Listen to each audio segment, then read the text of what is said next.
Hands of the Ripper is a 1971 Hammer film directed by Peter Sasdy and featuring standout performances by Eric Porter and Angharad Rees. The film and the score have been longtime favorites of mine, and it was a real pleasure to be able to sit down with composer Christopher Gunning and talk about the wonderful score that he created for it. For this music, I devised a string of clusters like that. And they would be played on the strings, but there would also be little filigree figures going on, like etc., etc. And I found that that could go on for absolutely ages and ages, and it needed to go on for ages, whilst Anna is walking about but still possessed by her dad.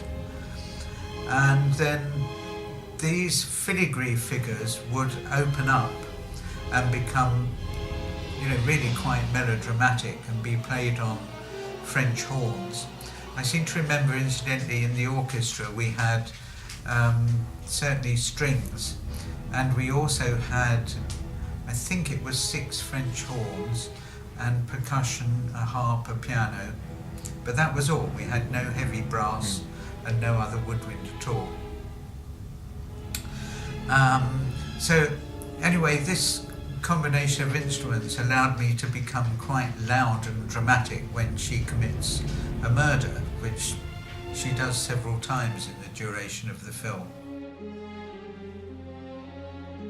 The actual composing process I've probably made to sound quite simple, but it wasn't.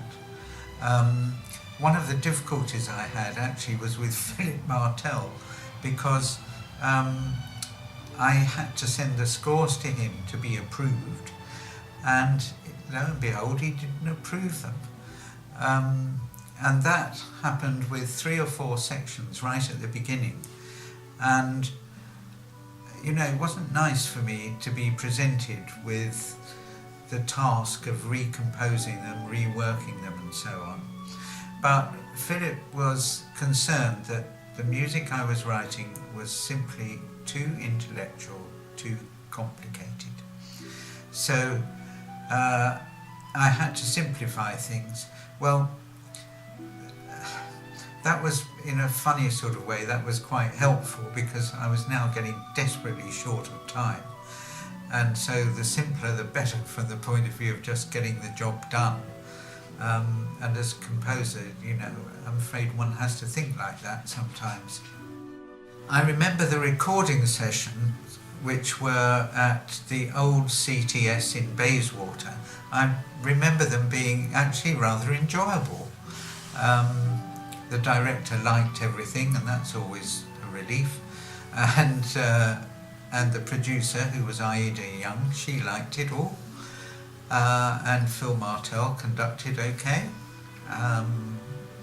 And I don't remember there being any sort of dramas on the recording sessions at all. In fact, Phil was extremely efficient once you got him on the podium, and once you had remembered to write all the music either at crotchet 60 or crotchet 120 or maybe 90, maybe 80, but he did like you to stick to those sort of tempi because he understood them very easily.